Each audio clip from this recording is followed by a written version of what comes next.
السلام علیکم۔ کیا حال ہے سبھی سننے والوں کا؟ امید کرتے ہیں کہ آپ سب خیریت سے ہوں گے۔ اللہ پاک آپ کو اپنے حفظ و امان میں رکھے۔ کالا جادو جلدی اثر کیوں کرتا ہے اور نوری علم دیر سے اثر کیوں کرتا ہے؟ اس کی کیا وجوہات ہیں؟ بنیادی طور پر یہ ایک ایسا سوال ہے جو ہر انسانی دماغ کے اندر موجود ہوتا ہے، اور بعض لوگ یہ سوال بھی کرتے ہیں کہ کالا جادو جلد اثر انداز کیوں ہوتا ہے؟ کالا جادو اس لیے بھی جلدی اثر انداز ہوتا ہے۔ سب سے پہلی بات، یہ پہلا پوائنٹ کہ کالا جادو کرنے والا انسان، جسے جادوگر کہتے ہیں، یہ انسان ایمان سے بہت دور چلا جاتا ہے۔ جب اس کا تعلق اللہ تعالیٰ سے ٹوٹ جاتا ہے، یہ قبروں کے پاس بیٹھ کر عجیب و غریب کام کرتا ہے، ایسے ایسے الفاظ کی دہرائیاں کرتا ہے کہ جن کا عام انسان اپنی زبان پر لانا بلکہ ذہن میں لانا بھی گناہ سمجھتا ہے۔ پھر یہ مختلف پڑھائیاں کر کے چلے کرتے ہیں، اور پھر شیطان کو خوش کرنے کے لیے غلیظ اور گندے رہتے ہیں۔ اور یہ جادوگر اتنے گندے کام کرتے ہیں کہ شیطان کو خوش کرنے کے لیے یہ اللہ سے، دین سے اور فطرت، ان تینوں سے بہت دور ہو جاتے ہیں۔ جب یہ ان تینوں سے دور ہوتا ہے تو جو اللہ سے تعلق توڑتا ہے، ظاہر اس کا تعلق شیطان سے جڑ رہا ہوتا ہے۔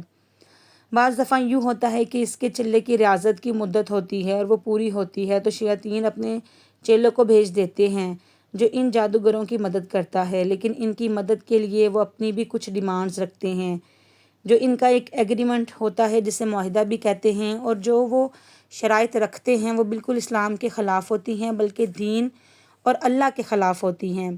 انسان کی جو فطرت اللہ تعالیٰ نے بنائی ہے اس کے بھی خلاف ہوتی ہے، اور پھر جو جادوگر ہوتا ہے وہ ان شیاطین کے معاہدوں کی وجہ سے غلط کام کرتا ہے۔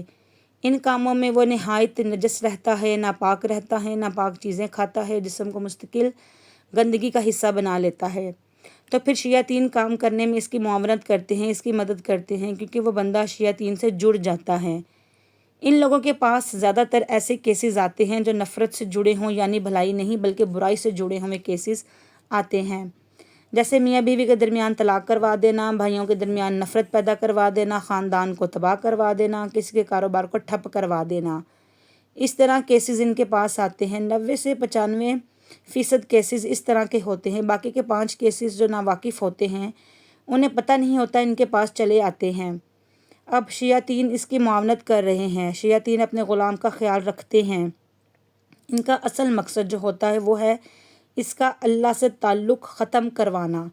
اگر ان کے پاس اچھے کیسز جائیں تو ان پر ان کا اثر ہوتا ہی نہیں ہے۔ کوئی مریض ان کے پاس جائے تو وہ ٹھیک نہیں ہوتا، اور اگر ہو بھی جائے تو اس کا اثر وقتی طور پر ہوتا ہے۔ اب چلتے ہیں روحانی اور نوری علم کی طرف۔ آپ خود موازنہ کریں۔ آپ کے سامنے وہ چیپٹر بھی رکھا جو کالے علم کا ہے، اور یہ بھی بتانے والی ہوں۔ نوری علم کا مسئلہ یہ ہوتا ہے کہ اس کے اندر جو مہارت رکھنے والے ہوتے ہیں ان کی تعداد بہت کم ہے۔ باقی لوگ کتابوں سے دیکھ کر، کسی سے سن کر کام شروع کر دیتے ہیں، کچھ وظیفے کر لیے، اکا دکا چلے کر لیے، مستقل طور پر جو ریاستیں ہیں ان کی طرف وہ آتے ہی نہیں۔ اور بعض تو ایسے بھی ہوتے ہیں جنہوں نے یہ چلے بھی نہیں کیے ہوتے۔ جب آپ نے اسے فنی لحاظ سے سیکھا ہی نہ ہو، اس کے فن کو جانا ہی نہ ہو، تو پھر آپ اس کام میں مقابلے کی صورت میں کیسے آئیں گے؟ اس کی مثال کچھ ایسے ہیں جیسے ایک بندہ جس نے جنگ کی کوئی ٹریننگ حاصل ہی نہ کی ہو، اسے ہتھیار چلانا ہی نہ آتا ہو، اور وہ چلا جائے محاذ پر بیٹھنے کے لیے، فوج کا حصہ بن جائے، فوج کے ساتھ مل کر دشمن کی فوج کا مقابلہ کرنے کے لیے۔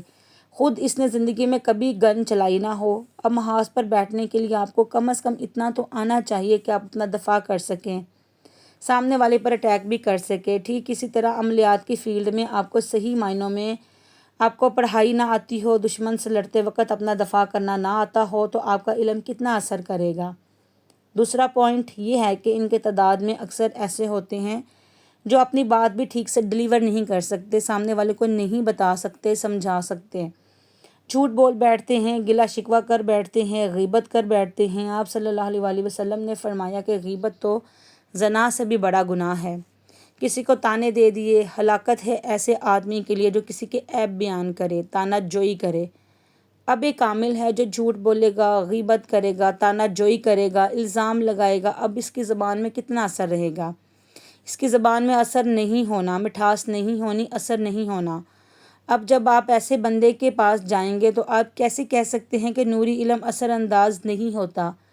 یقین جانیے، میں دعوے کے ساتھ کہتی ہوں، اس علم روحانی علم، نوری علم میں اتنی طاقت ہے جو بڑے سے بڑے جادوگر کے جادو میں نہیں ہے، چاہے وہ جتنا بھی الٹا سیدھا ہو لے۔ اس فن کو جب آپ سیکھ لیتے ہیں مستقل بنیادوں پر، اس کی تاثیر کا آپ کو علم ہو جاتا ہے، پھر اس کی پرہیز ہوتی ہے، آپ پرہیز بھی کر لیتے ہیں، پھر دیکھیے اس کا تیر کس طرح نشانے پر جاتا ہے، کیسے بڑے بڑے جادوگر آپ سے دور بھاگ جاتے ہیں، آپ اس بات کا تصور بھی نہیں کر سکتے۔ اب آپ کو خلاصے کے ساتھ بتا دیا ہے کہ نوری علم کالے علم سے بہت زیادہ طاقتور ہے، لیکن افسوس کے ساتھ اس کا ہنر زیادہ تر لوگوں کے پاس نہیں ہوتا اور اس کے کمالات سے ناواقف ہوتے ہیں۔